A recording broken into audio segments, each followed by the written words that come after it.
and welcome back, Mindsetters. Yes, you grade 11s, we're now grade 12s. Congratulations. You know, that's how we do it. That's how we do it. So make sure you Mindsetters keep telling other Mindsetters that, you know what, it actually helps to get on the page. But before we even get to there, you know me, I'm Ty, and I'm here with Phil, who's taking us through today's session. Phil, how you been? All right, thanks, and you, Ty? Good. What are we doing today? Well, we're going to be taking a look at a little bit of organic naming, but we're going to be talking about organic properties and specifically physical properties of those organic molecules. Right, awesome. Right, so while you make your way across the board, Thanks, Ty. Mindsetters, you know the drill by now. You grade 11s, you know the matrix. So make sure you get on the page, chat to us, let me know what you guys are thinking. If you need help, if you're lost anywhere, post on the page. Remember the 3 Ps: your phone, your pen and pad, and you be talking to us all the time. Do not forget that. And guys, I also wanted to make sure that you guys go to our new updated website, www.mindset.co.za/learn/extra/live. That's where you're going to see all the schedules, and under the schedules, you're going to see all the notes. So you can access those notes and download them. So we made it easier for you guys because you guys are like, you guys don't post notes. So now you have notes. So make sure you go visit that page. But don't forget the link, www.facebook.com/learnextra. Chat to me on the page. Now, after doing all of that, I'm going to hand it over to Phil. Phil, take it away. Thanks so much, Ty. Okay, well, Ty's been talking about the new website. Okay, new website is absolutely great, guys. Guys, what you're going to find on here is a whole collection of notes. You're going to see some video material. Even some of our past experiments are going to make our way into there. So these notes are going to be absolutely great. Now, what I want you to do is to surf your way across to this, and this is www.mindset.co.za/learn/extra. That's XTRA. And you're going to find yourself at this page over here. But that's not all. What you've got to do is come and find our live page. Okay, so on the top right-hand part of this page, you're going to find something, and it tells you exactly what to do. It says, click here. And what you're going to find once you do actually click through there is you're going to find yourself on the home page of the live show. Okay, now what you're going to find here is a collection of notes, and actually today's notes are already up there. So we've got some people working very, very hard to make sure that you guys are updated, have got the live material. You can actually follow through with us as we go through this. Do some of the questions inside there, and you'll be up to date. Okay, so you can see already over here, so we've got today's grade 12 mathematics, sorry, that was yesterday's. Okay, well, we got the science up already from grade 10, 11, and 12, so we got the notes up there. Not to worry, guys, these notes have been uploaded. That blue means it's up there, it's available for you guys. I want you to go and download it. Don't have to print it, you don't have to waste that paper, but I want you reading that, following the show, and watching us. Okay, so guys, here it is. Just make sure that you make your way through to this page before the show. And something else that you can do over here is you can see our schedules. You can see everything that we're going to do well in advance. So I see a lot of you guys asking on the Facebook page, when are you doing this? When are you doing this? The entire schedule is on this page. So make your way over here, and you can find out exactly what's going on. So as Ty says, this webpage is exactly where it happens. And I will also be posting the link to the notes and to the webpage. So just let me know where you guys are lost, and I'm like, okay, here's the notes. So we're going to hand it back to you. Thanks so much, Ty. Okay, so let's get into this lesson. So if you take a look at our schedule here, today we're doing organic molecules, some naming, and those organic molecules property. Okay, now we're going to change it up very, very slightly. Now, I'm not going to focus too much about the naming. Most of you have actually posted that you know your naming quite well. I'm going to do a quick revision session about that naming, and then we're going to get onto the part which people are not answering very well. What I did was I read the examination report, and I found out where you guys are struggling. Okay, and that was last year's matrix. So what we're going to do today is try and shift our focus. And what we're going to do today is we're going to take a look, first of all, at the IUPAC revision. Okay, now IUPAC, just remember that's the International Union of Pure and Applied Chemists. Okay, these guys decide how to name these molecules. Not only that, what we're going to do is we're going to take a look at structure and physical property relationships. Now that seems like a big mouthful, and I'm sure that I'm going to munch on my words a little bit, but now our structures and the physical property relationships. Guys, this seems to be a bigger and bigger part of your exams. I took a look at the 2009, 2010, 2011, and even 2012 papers, and guys, it's just growing and growing and growing. Just a reminder that organic chemistry is roughly 1/3 of your paper. So if you're from grade 11 and you didn't really like chemistry too much, you didn't like the endothermic, the exothermic, and talking about all those gas laws and talking about everything to do with bonding, and you were kind of confused and you didn't like chemistry very much, organic chemistry is a nice, fresh start. It's all about the pictures. It's all about the patterns.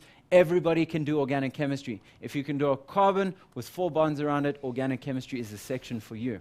Okay, now before we get too tied up on our contents page, let's actually jump straight into it. Let's start taking a look at why we do this.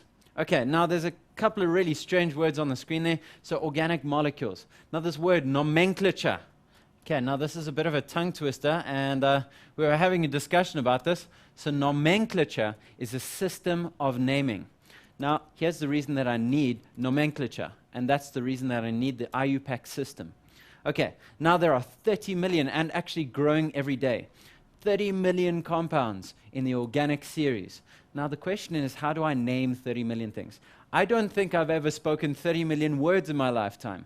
The question is, how do I name 30 million compounds? Well, these very clever guys have managed to figure out a system based on the carbon chains. And now this I just want to emphasize. Guys, in organic chemistry, and this is what makes carbon so special, is that it makes carbon chains and carbon rings. And that's one of the things that allows me to play Lego with atoms. So here we go. Carbon can make chains and it can make rings, and that's one of the things that makes carbon so amazing. And that's one of the ways that I can rearrange to make over 30 million compounds. Okay, so guys, you might get that I really like organic chemistry a lot. I studied a lot of it. It's my passion, it's my life, and I teach it. Okay, so there we go. So IUPAC, let's start seeing how we start with our steps in naming. Okay, now guys, you might want to take some notes, but if you're really smart, get down to that page. I've already put a whole bunch of the stuff inside there, some great goodies, even some links to places to find past papers, and I've even given you all the steps in naming, and then you can just watch and enjoy. Now, this whole system of naming, the IUPAC system, has got a couple of very definite steps. If you follow these steps, you're not going to fail. Now, what I'm going to do is I'm going to help you out with some of the common problems that the matrics have had. Okay, so first of all, I'm looking for this thing, which is called a backbone. Now, you're starting to ask yourself, I didn't just walk into a life science lesson. Why are they talking about backbones? What has this got to do with bones anyway? Okay, now the backbone itself is the longest carbon chain that you can find. Now, the backbone might change a little bit, and there are some exceptions. There always are. But a backbone is my longest carbon chain. That's where I start my naming process. Once I've decided that, I can start to figure out my molecule. Now, what I'm doing is I'm assuming that you guys have got a list of how to name your backbone. So if you're confused as to what I'm talking about, this is where I get those words meth, eth, prop, bute, pent, and so on and so forth. But again, that's in the online notes. Go fetch them. Okay, so the backbone itself is the thing that I start with in terms of my organic naming, my nomenclature. Now, what happens next is I'm going to come up with the way that those carbons are bonded to each other. So I start off with my backbone, then I figure out how they're bonded to each other. Now, just a reminder that bonding can be double, single, or triple bonds. Okay, so what we're going to do is we're going to select one of these three.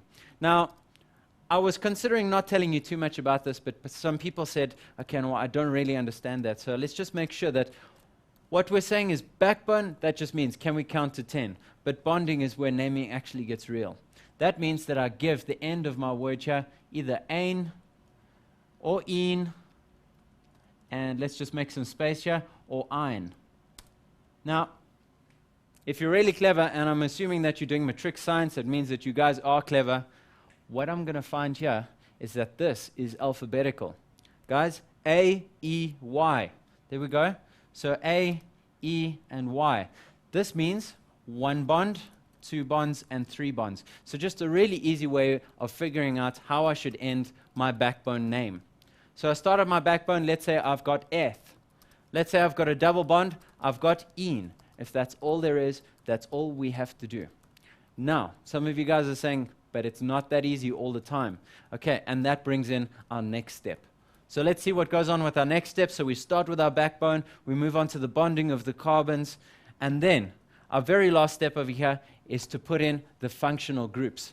Now the functional groups themselves is a big lot of chemistry to learn. But what I want you to do is while you practice, I want you to sit there with a list of your functional groups. Now, if this word is confusing you, functional groups, or at least this term, I want you to go into your textbook or into your notes and sit there with that list. Now, some of the things that let you know that you've got a functional list group is that you've got ketones, aldehydes, hydroxyls, chlorobromoiodo. These are things which should be common if you're taking a look at a list of functional groups. Once again, it's on our online notes. Now, something which I haven't mentioned much about is how I start to number some of these things. I just want to run you through these 3 steps in the next example. But where do I start my numbering? Is it at the backbone, the bonding, or the functional groups? Well, what I've decided to do is make it fairly general. Now, anytime we've got our bonding or our functional groups, that means that we can start numbering. So anytime that we arrive from our bonding onwards, we can start to do our numbering. And now, matrix numbering is probably the most difficult part of naming an organic molecule. So numbering starts once we start figuring out the bonding and then the functional groups. Bonding is more important for the numbering than functional groups. But we're going to start to see some exceptions. When oxygen finds its way into there, things swap around, but don't panic about it. We're going to sort it out. Okay, so once again, we're going to start off with our backbone, then go through to bonding, and then to functional groups. Okay, I see no better way to teach you these 3 steps than to start with an example. So what I've done is I've taken something from one of the past papers. They said, name the following compound. Now you might say, okay, well, it's just 1 or 2 questions. Guys, naming can be up to 10% of your paper. So please get on board and start your naming practice. Okay, now you might start to say, okay, but where are all the bonds? Now this is what's called a condensed structural formula. What's happened is I've drawn all my atoms without any of the bonds inside. So what I've got to do is I've got to start redrawing this. Guys, it is almost impossible to name directly from here. I need to see a structural formula. The reason that I chose this example is it gives us very good practice at drawing. Now, you might say, okay, well, I know how to draw. I do art, or I know how to draw because I've done this before. Guys, I just want to make sure that you're doing your drawing correctly. Now, what I mean by this is that carbon must have 4 bonds. Now, lots of you start to forget off hydrogens. You start to get a little bit careless. Okay, so let's take this slowly and let's start to draw this out. I read this molecule from left to right, and let's start to take this very, very slowly. Don't draw in any of your bonds. All you've got to do is you've got to pick out your carbons and see what's bonded to them. Now, to do this, what I'm going to do is I'm just going to highlight my carbons to know how long my chain is, and this will reduce some of the confusion. Okay, so I've got a carbon right over there. So carbon over there. The next carbon I see is over here. It's bonded to some different things. Now, please be very careful. There's a H, then a Cl. That's not a carbon over there. I've noticed a couple of people keep on reading Cl as carbon and then something else. That is Cl. The next one over there, and then the very last one. So what I know is that there are 4 carbons inside the structure. I'm not sure how they're bonded together, but what happens is in white, I've actually noticed whatever's joined onto the yellow atom is going to be around it somehow. Okay, so the first one. Let's start off with this. I've got 1 carbon. Let's actually draw that in yellow just to make sure that people understand what's going on. Then another carbon, then another carbon, then another carbon. So you guys should be drawing this out with me. You should be trying to draw this with me. Now what I'm going to do is I'm going to switch to white because it's listed in white on my screen over here. So what I'm going to find on my first carbon are 3 hydrogens. So let's surround that carbon with 3 hydrogens. Now just remember there's a maximum of 4 spaces around carbon, and we're going to play around with this. Okay, so onto each one of those bonds, I'm going to draw my hydrogens. There's my C and my H3, so meaning 3 hydrogens. Okay, onwards to my next carbon. What I'm going to find is that there's an H and a Cl. Now, for alkanes, it really doesn't matter if they're top or bottom, and you actually need to go to a university level to figure out whether or not they should be top or bottom in the case of alkenes and alkynes. So don't really worry if it's on the top or the bottom for now. Let's keep things simple. Let's keep you happy. On to my next carbon, what I find is that there is only an H. Now, to keep things nice, I'm going to keep that on the bottom. And then the very last one has got 2 H's. Now, you'll start to notice that something is missing. This first carbon needs 4 bonds. So all I need to do to give it that 4th bond is to complete my structure. The next one now has 3 bonds. How many more bonds? Only 1. But now what you'll find is that this next carbon only has 2 bonds, and the only thing left to bond with is another carbon. So what that means is that this carbon bonds to the last carbon twice. And that means that I have a double bond.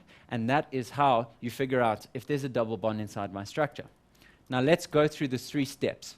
Let's try and find out what my backbone is, how those carbons are bonded to each other, and to see if there's any functional groups. So there's something inside this molecule from all 3 steps.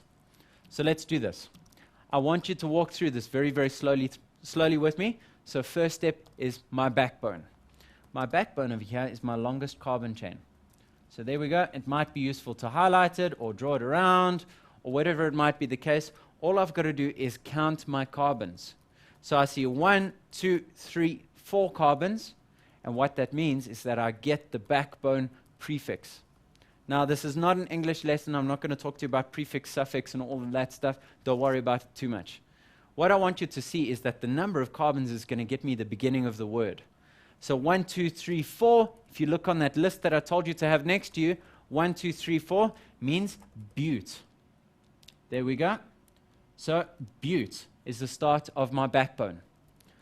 So that's step 1 complete. I've figured out what the start of my name is. Now, the next thing to do is to see how these carbons in bute are bonded to each other. So what I'm going to do is I'm just going to circle this, right, and let's swap colors here. There we go. We're going to go to purple. Right, so I had blue highlighting bute. Now I see that there's something interesting over here. There's a double bond. Now remember what I said. Ein, then een, then ein. So ein would be for single bonds. Een would be for a double bond. So what that means is that this is een. Okay. Now, here comes the crunch. Now, I could just call this butene. But because this double bond can move to multiple places, what I'm going to try to do is I'm going to start numbering my carbons. Remember, when you start to assign bonding, that's when your numbering starts. Okay, so what I'm finding here is that I've got butene, but the ene, the double bond, can be in multiple places. So what we're going to do is we're going to start numbering my carbons. Now these carbons, I can number from the left or I can number from the right. But here's a hint. What you want is you want the living address of my ene to be the lowest possible number. So if I number from the side which is closest to it, what that does for me is that allows me to have but1ene. If I numbered it from the other side, it would be but3ene. And I prefer it to be but1ene because that's a lower number. So starting from the side, so the 1, 2, 3, and 4, that means that my ene is on the first possible carbon. So what I'm going to do is I'm going to shift this up slightly and make some space. Now some of you are saying, okay, well, all I need to do is to put in a number there.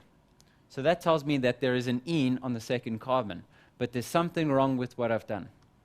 I need to separate numbers from words, and the way that we do this is with dashes. So if you want to separate words from numbers, I use dashes. So it's but dash 2 dash ene. That tells me that I've got 4 carbons. Okay, I've actually done something incorrect. I'm pretty sure that somebody's going to contact me about that. There we go. I'm fast asleep here. That's actually but1ene. Now, but2ene is something altogether different. So if you're feeling like a little bit of a challenge, try and make an advantage of my mistake and try and figure out what but2ene might look like. But this one is but1ene. What I'm finding is that but1ene is where I've got my double bond on the first carbon. Okay, that aside, I've done step 1, I've done step 2. So first count, then bonding, now functional groups. So a lot of you are saying, what about my chlorine over there? How do I fix up the issue of the chlorine? So let's just make some space here. Let's figure out what to do with our friend, the chlorine. Okay, so now, first of all, let's actually name the chloro. So this thing is called a chloro group.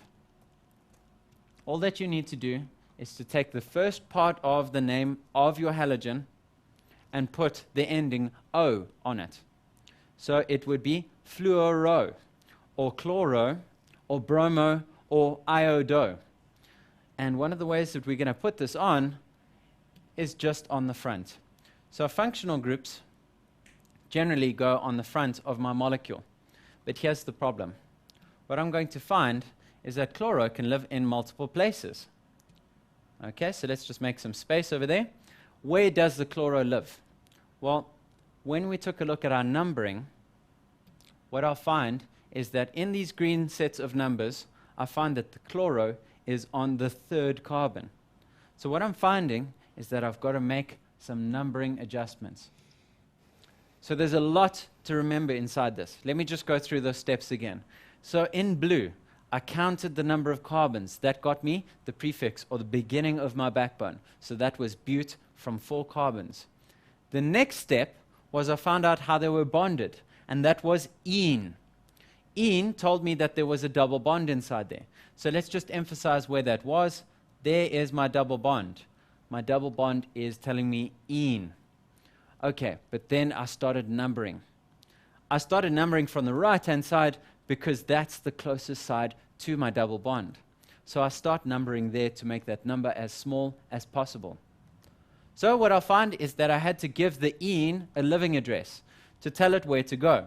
So but-1-ene, that told me that on the 1st carbon I find a double bond. But that wasn't all. What we found at the end there was we had a chlorine over there, and my chlorine was capable of living in multiple places. So we had to give that one a living address as well.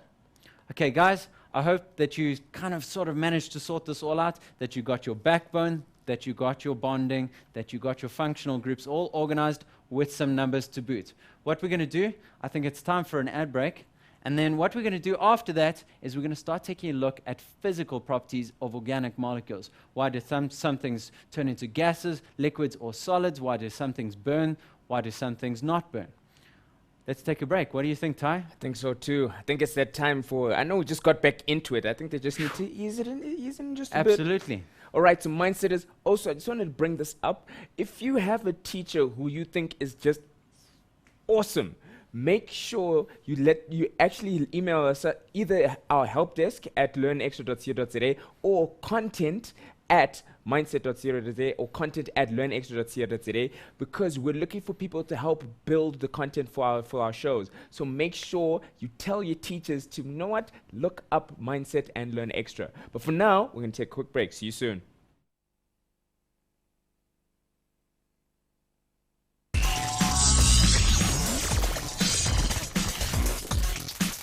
And welcome back, Mindsetters. I hope you had a nice little break. You went and did whatever you had to do.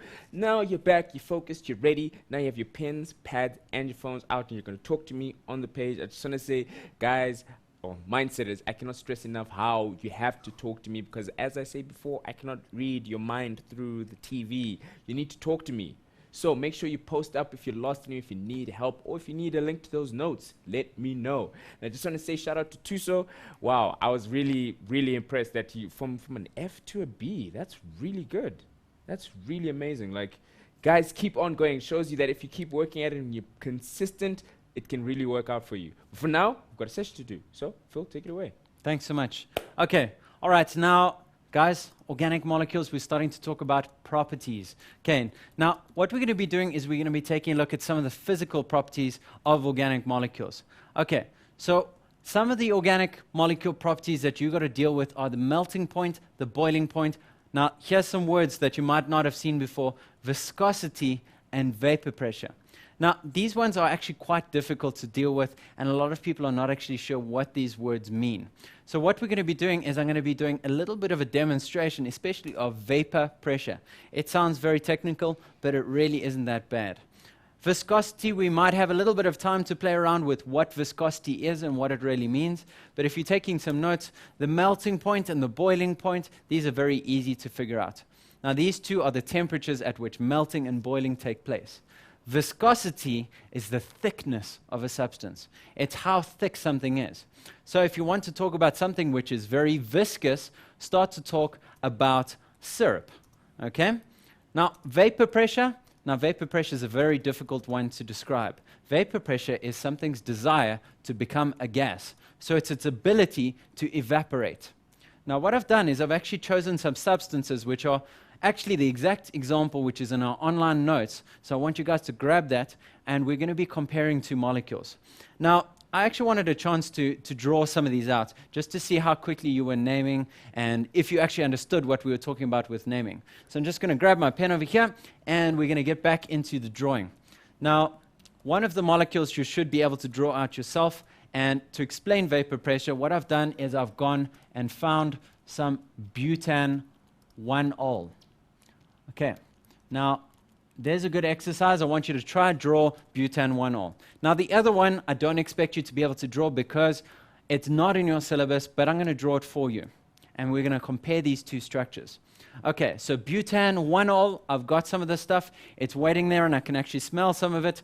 Okay, so butan 1-ol, but, meaning 1, 2, 3, 4. Okay, there we go. So there we go. So we've got 1, 2, 3, 4 carbons. There we go, top and bottom, and on the first one, I have an ol, and what ol means is that I've got a hydroxyl. That means that we've got an alcohol. So butan 1-ol, if you manage to draw the same structure as me, it means that your naming and your drawing are top-notch. Now, what I've decided to do is to compare butanol with exactly the same set of atoms, except there's one major difference. I've decided to jumble up all of these atoms. What I've decided to get is a molecule called diethyl ether.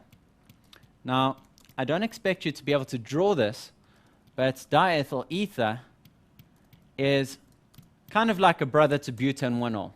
Butan 1-ol, if I rearrange all the carbons and the oxygens and the hydrogens, I get a very different structure. I'm going to put the oxygen in the middle. So what I've got is these two ethyl chains on the side, and the oxygen in the middle makes this into an ether. Guys, please don't get this confused with an ester. So an ether, there we go. So this is diethyl ether. Now, if you don't believe me that there's the same number of carbons, hydrogens, and oxygens, I want you to draw them both and try for yourself to try and count how many of each there are. Now, some of you at home are starting to say, okay, well, they've both got the same number of atoms, same type of atoms. I've just rearranged them. They have a different structure. These two have a relationship. Butan 1-ol and diethyl ether are known as isomers. Now, isomers are anytime you take one molecule and you rearrange it, you bond it in a different way. So here's your formal definition. Isomers have the same molecular formula, but different structural formula. So what we're going to do to prove that they're isomers, we're going to do a little bit of a count here. So I've got carbon, how many? 4. So we're making up our molecular. So how many hydrogens have I got? I've got 1, 2, 3, 4, 5, 6, 7, 8, 9, 10 hydrogens. But I've also got 1 oxygen on there. Now if I take a look at diethyl ether, what I'm going to find, surprise, surprise, is 4 carbons. I'm going to find 1, 2, 3, 4, 5, 6, 7, 8, 9, 10 hydrogens and 1 oxygen. So this proves that they are isomers. The same molecular formula, different structural formula. But these guys behave very, very differently. What I'm going to do is I'm going to get some lab equipment over here. We're going to mix some stuff. We're going to light some stuff on fire. And we're going to try and see what the difference between butan 1-ol and diethyl ether actually is. All right. So I hope that this is going to work nicely on camera. We're going to see how this works out. I'm going to take my place. What do you think, Ty? I think so. It's going to be very interesting. So you remember, make sure whenever you're trying anything, you have someone who's experienced with this to supervise. That's always, always important. So preferably do experiments at school.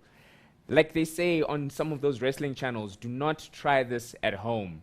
Besides the beating that you'll receive from your parents, it's just not a good idea. So you guys pay attention. I'm going to hand over to Phil. Phil, take it away. Thanks so much, Ty. Okay, so what I've got over here is some diethyl ether, and I've got butan 1-ol. Now, to show the difference between their vapor pressure, what I've done is something very, very simple. All that I need to do is I need to get myself some filter paper, and what I'm going to do with this filter paper is I'm going to dip the filter paper into both of them. So let's just make this a fair test, and let's put it in at the same time. Now, I'm going to carry on explaining while these are busy working. So what I'm going to do is I'm going to give a little bit of a dip of each one of these into my substance, and we've wet both of them. I hope that you can see that I've wet both of them, and what we're going to do is we're just going to allow that to slowly evaporate. Now, one of the major differences between these two is one is going to evaporate a lot faster than the other one. And what that means is that it has a higher vapor pressure. Vapor pressure is an object or a substance's ability to become a gas or to evaporate. So I'm not sure if it's clear from what you see on the screen here, but what I'm actually seeing is that diethyl ether is already starting to evaporate here. So we can actually start to see that it's turning white over here, whereas this one has actually wet its filter paper, and this is taking a very, very long time to dry. But this is going to take a little while. But before we walk away from this, what I wanted to do was to actually show you another effect of vapor pressure. Now, you can tell something's vapor pressure very often by how much vapor is coming off the top. But I'm sure you've noticed that you can't actually see the vapor. Over here, I've got a clear liquid. Over here, I've also got a clear liquid. Now, one of the major tests for that, if it's a flammable organic compound, what we can actually do is we can actually light it. Now, it's going to be a little bit difficult to see this on camera because they've both actually got clear flames. But, right, so what I'm actually finding over here, I can actually feel that there's a slightly warm flame over here. I hope that you can actually see that there's a slightly blue flame happening behind here. But when I try the same thing with butane-1-ol, is absolutely nothing. You can see that no flame is actually happening inside there. Butane-1-ol is not very flammable. And what this tells me is that butane-1-ol cannot become a gas very easily and light on fire. Now let's just check on our evaporation experiment. Diethyl ether over here has already made itself very, very clear. What you can actually see is that there's almost no liquid left. This tells me that diethyl ether evaporates very easily. It has a high vapor pressure. However, if I take a look at butane-1-ol, I can still see that there's that dark patch. It's still wet. There's still liquid down there. And definitely, this is taking a very, very long time to evaporate. So this has a low vapor pressure. So one of the other things that I just wanted to highlight is that these substances can do a number of things. But the most important thing about it is that the vapor pressure decides how much of the liquid is actually turning into a gas. So diethyl ether has a very high vapor pressure or ability to become a gas. Butane-1-ol can't turn into a gas as easily. Now, what we're going to do is we're going to spend some time trying to figure out why does diethyl ether evaporate faster than butane-1-ol, and it's down to the structure. If you guys can predict it, great for you. It means that you're watching very carefully. Ty, what's happening on the page so far? There is so much. I'm seeing so many people posting like, whew, today I've just been busy. Maybe it's the fact that we're back. It's our first physical science show. People are There's keen. Experiments going on. Like, people are keen. Like, I'm seeing so much action. And guys, awesome, awesome stuff. Keep on posting. But for now, I'm going to give it back to Phil. Phil, take it away. Thank you very much, Ty. Okay, now we're trying to figure out what controls physical properties. Now, some of you might say, okay, well, there's some sort of magic that happens microscopically. How do I figure out what controls my physical properties? Why does some substance appear as a gas, a liquid, or a solid? Here it is. Okay, and this is the payoff line. This is what's going to get you marks, guys. We need to start talking about, here it is, and let's just highlight it. This is the most important part, the intermolecular forces. These guys are in control of everything. Intermolecular forces decide if something is a liquid, a solid, or a gas. And all of those properties that are talked about, melting and boiling points, the viscosity and the vapor pressure, are controlled by these intermolecular forces. Now, some of you matrics are going, oh man, intermolecular forces, this is something that I don't remember from grade 10 and 11. I'm going to do a little bit of revision just to ease you back in. Now, which type of intermolecular force you've got is one of the most important things. Let's start taking a look at the types and let's see. Here's a little bit of revision. Here's how to tell what type of intermolecular force I've got. Now, there's a reason that I've listed them in this order. If my molecule is non-polar, that means that I've got London forces, which are my dominant or my major force holding those materials together. Now, if you don't know what nonpolar and polar means, just relax, slow down. We're going to revise all of this. When my molecule is polar, what happens is that dipole-dipole forces take over. And then, if I'm lucky enough, if I've got NH or OH, what can happen is that hydrogen bonding actually takes over. Now, what you'll notice is that I've listed them in a particular order. Now, if I go all the way down, from my London to my dipole to my hydrogen bonding, I've listed them in order of strength. So the ones down at the bottom are the strongest. Okay, so what I'm finding is that as I go down from London to dipole-dipole to hydrogen bonding, is that the strength of the intermolecular force gets stronger. Now you might say, okay, well, big deal. This is just words on a page and this means nothing to me. Now I want you to start thinking about what actually happens when molecules start to boil, start to evaporate, start to melt, or even start to just evaporate off a piece of paper or even burn. Okay? I want you to see that in all of these cases, it's actually controlled by how well these molecules stick to each other. Now, if you're a little bit confused about these definitions, I just want to go through them in a little bit more detail, and that's exactly what we're going to do now. First of all, our friend London forces. London forces are the weakest of the van der Waals forces. Now, you might say, okay, van der Waals, why are you introducing Dutch guys' names, okay? Well, here's the reason. Van der Waals is a broad name. It's a name for both London and for dipole-dipole. So here we go. This one is the weakest of those van der Waals forces. And this one happens between molecules of non-polar substances. Now let me just give you an example of a non-polar substance. Okay, so you might say, okay, well, I don't remember bond polarity or molecular polarity, and I kind of anticipated that some of you wouldn't, and that's okay. So what I'm going to do is I'm going to demonstrate a non-polar molecule. All right, so you might ask yourself, how do I tell if a molecule is polar or not? Let's just fix up that bond. That's a very unlucky carbon. It's got a bond right through it. All right. When I've got a molecule, I need to start taking a look at two things to decide if something is polar. The first thing I need to decide is, are there polar bonds? Now you might say, okay, well, how do I decide if there's polar bonds? Well, if there's two unlike nonmetals and you're starting to ruffle through these words from grade 10, don't panic about it. What I'm going to do is I'm going to show you exactly how to tell if bonds are polar. Now, this is a very unusual molecule. CF4, tetrafluoromethane, if you want a name for it, and if you're practicing your IUPAC, sorry, I'm getting tongue twisted there. Now, what I'm going to find here is that this molecule has polar bonds, but is not a polar molecule. Now, what does this mean? Okay, well, first of all, you need to do this. You need to do a little bit of homework. What we need to do is find out what the electronegativity is of each one of these atoms. Fluorine has got a value of 4.0. It's the highest on the whole table. That means that fluorine really loves electrons. Carbon has got a value of 2.5. Now, what this actually means is that there's a large difference in electronegativity between carbon and fluorine. If these two fight for electrons, fluorine is going to win. How I show that is that I show a partial negative and a partial positive charge on my molecule. So carbon is going to take on a slightly positive because it's losing the electrons, and fluorine is going to become negative. And the same thing will happen in all of the other bonds. So my first requirement for a polar molecule is that I must have polar bonds, and I do. But what I'm finding is that my molecule is completely symmetrical.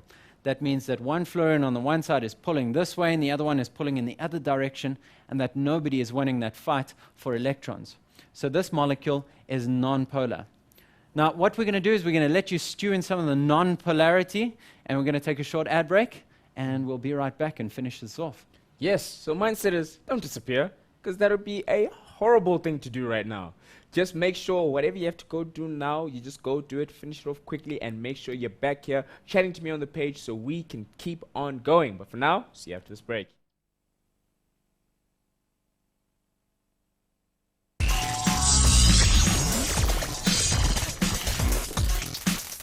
And welcome back, Mindsetters. And if you did the right thing and the smart thing and you stuck around, congratulations to you.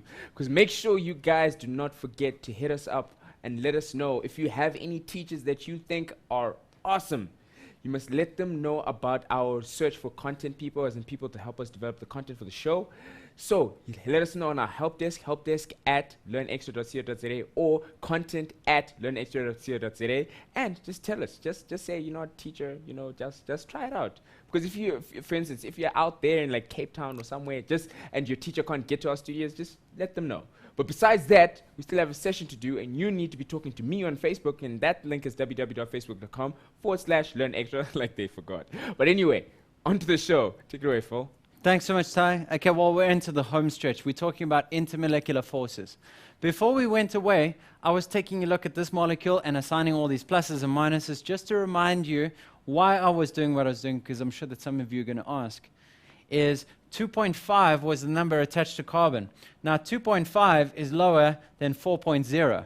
That means that fluorine really digs these electrons. That means that fluorine loves electrons.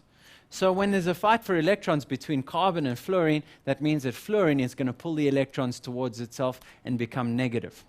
Now, here's the problem. That fluorine is not going to win the fight for those electrons, because on the other side of carbon, there's fluorine saying, hey, I want those electrons also. So what's actually happening is there's a tug of war happening and nobody is actually winning. So what I'm going to do is I'm going to show you the two questions you need to ask yourself if you want to find out if a molecule is polar. Okay, well, first of all, do we have polar bonds? Well, as I discussed, yes, we do have polar bonds, the pluses and the minuses, but here is where our polarity breaks down. Is our molecule asymmetrical, meaning unbalanced? And no, it is not. This one is symmetrical. It's balanced. There's the same minuses on both sides. So what I'm finding is that my conclusion for my molecule over here is that this molecule is nonpolar. That means that there's very weak forces in between. London forces will stick these molecules together. Okay, now let's take a look at what happens when there is some sort of force between them and there is a plus and a minus side, and that we do have a polar molecule. So dipole takes over. Now dipole is actually much more reliable because there's a plus side to your molecule and a negative side. That's where the word dipole means, or at least where it comes from. Di meaning two, pole meaning two opposites. So if I've got a plus and a minus, they're going to get together and love each other. All right, so these are stronger than London forces. They're much more reliable, and these are between molecules of a polar substance. Now, dipole is another type of van der Waals force. So if you start to hear about van der Waals forces, London forces and dipole are the major types which occur between organic molecules. Now, there's one more type of force that I need to discuss with you guys. And this is one which actually happens a lot more commonly than people think. Now, there's something I don't particularly like about this type of force of attraction, is this word bonds. Okay, I prefer to think of these as hydrogen forces of attraction, but they are almost chemical bonds. They're not actual chemical bonds, though. You can break them much easier than covalent, and you can break them much easier than something like metallic, but hydrogen bonds are not true chemical bonds. Please be very careful when you start to talk about breaking the hydrogen bonds, that you're breaking apart the molecular bonds. You're not. Okay, these are just another type of strong intermolecular forces. These are the strongest of them. So if hydrogen bonds are inside there, you're really going to struggle to get these molecules away from each other. And these are between molecules, and this is the requirement, is that I've got a substance containing H. So there we go, hydrogen. Well, we can't call it hydrogen bonding without hydrogen, and this is covalently linked to oxygen or nitrogen. Now, I know you guys are not studying the nitrogen compounds anymore, but just watch out for this. You need to know that oxygen or nitrogen covalently bound to H inside your substance means that I can do hydrogen bonding. Okay, so now onwards with a couple of examples. What I want you to do is to apply some of your knowledge and try and figure out what's going on here. Now, what I've got to do is predict the higher melting and boiling points. Now, these are straight out of past papers. So you guys need to watch, you need to put on your thinking caps and figure out what's going on. Okay, now for those of you that are practicing your naming at home, that's very good for you. The molecule on the left, 1, 2, 3, 4, bute. Then the bonding, single bonds means ane. So this one is butane. The one on the right, 1, 2, 3, 4, 5, 6 hex. Bonding, single, so it's hexane. Now I've got to figure out which one of these has a higher melting and boiling point. Well, first of all, I need to figure out what type of bonds are happening inside here. Well, these guys don't have any polar bonds because the CH bond is nonpolar. How do I know that? Well, here's the numbers. So carbon has got a value of 2.5, hydrogen is 2.1. Those numbers are very close to each other. So the CH bond is not considered to be polar. The difference between those has got to be 0.5 or greater. So that's nonpolar. But even further than that, these molecules are perfectly symmetrical. Their sides look exactly the same. So these two molecules are nonpolar molecules. What does this mean? Well, that means that we've got London forces. Okay, now the question is, how do I tell which one has got a higher melting or boiling point? Well, I notice one major difference between the two of these. I notice that hexane has got a much longer chain, right? And here's the major difference. Hexane has a higher molecular mass. So hexane's molecular mass is higher. And there's something else about hexane which is quite special. Remember that to bond one hexane or to attract one hexane to another one, they have to line up with each other. Now, in order to bond to each other, they want the maximum surface area. The more surface area a molecule actually has, what we'll find is that there's more space to do attraction to another molecule. So hexane once more, right? So hexane has a higher surface area. So there we go. So a higher surface area. And that surface area combined with the higher molecular mass is going to result in stronger van der Waals or stronger London forces. So what we're going to find is that our winner in this case with the stronger molecular forces or intermolecular forces, there we go. Hexane has got the higher boiling and melting point. And this is absolutely true. The actual numbers over here, butane has got a boiling point of negative half a degree Celsius. That means that this stuff is going to be gas at room temperature. But hexane has got a boiling point of 60 degrees Celsius. That means that this is going to be a liquid at room temperature. This shows me that hexane is much more bonded to itself, or at least the molecules are attracted to each other with stronger forces, and these are London forces. Now what I'm going to do is I'm going to do another quick set of examples, and I want you to start figuring this out. Now here's the tricky one. What I've decided to do is I've taken 3 isomers. They have exactly the same molecular mass. They are all nonpolar. So there's London forces here. I want you to try and figure out which one is going to have the highest melting or boiling point. Now, here's what I've done. I've taken small pieces of and this is hexane if you're naming. I've taken my hexane chain and I've started to branch it into isomers. So this is hexane, this is 2-methylpentane, and this is 2,3-dimethylbutane if you're doing a little bit of naming practice. Okay, now here's a question. Which one of these has the strongest intermolecular forces? Well, it's not down to molecular mass because they're all exactly the same. They are all isomers. The major separating difference between all 3 of these is that this one is more spread out. This one is slightly more bunched up, and this one is very, very bunched up and compact, almost like a ball. So what we'll find is that the thing which gives this one, and this one is the winner over here. So there we go. Hexane has got the highest because it's got the highest surface area. And a larger surface area means stronger van der Waals forces. So the highest surface area, and that's what's going to decide that this molecule has got the stronger intermolecular forces. These other ones are bunched up inside, and I can't find a reason that these ones would want to bond to each other any easier. And what I'm actually going to find is that your boiling point over here is going to be less than 50, and over here, in this case, it almost boils at room temperature because that surface area is decreased so much. Okay, Now, we've dealt with two examples with only London forces at play. What about two molecules over here, which are polar? Now, how can I tell that they're polar? Well, the first one is not, but the second one is. And I'm going to show you where the polarity lies. Chlorine is negative while carbon is positive. You can compare the electronegativity numbers. Carbon is 2.5, chlorine is 3. Now that means that there's an uneven sharing of electrons and that I've got a polar relationship over there. My first molecule was nonpolar because the CH bond, remember, was nonpolar and it's perfectly symmetrical, it's perfectly balanced. So this one is a nonpolar molecule. So that's quite important. And the second one is a polar molecule. So that should actually start to make up your mind. Which one of these has got a higher melting point and a higher boiling point? And that is the second molecule. Now, if you've been following my advice, you should be practicing your naming schemes the whole way through. 1, 2 carbons, eth.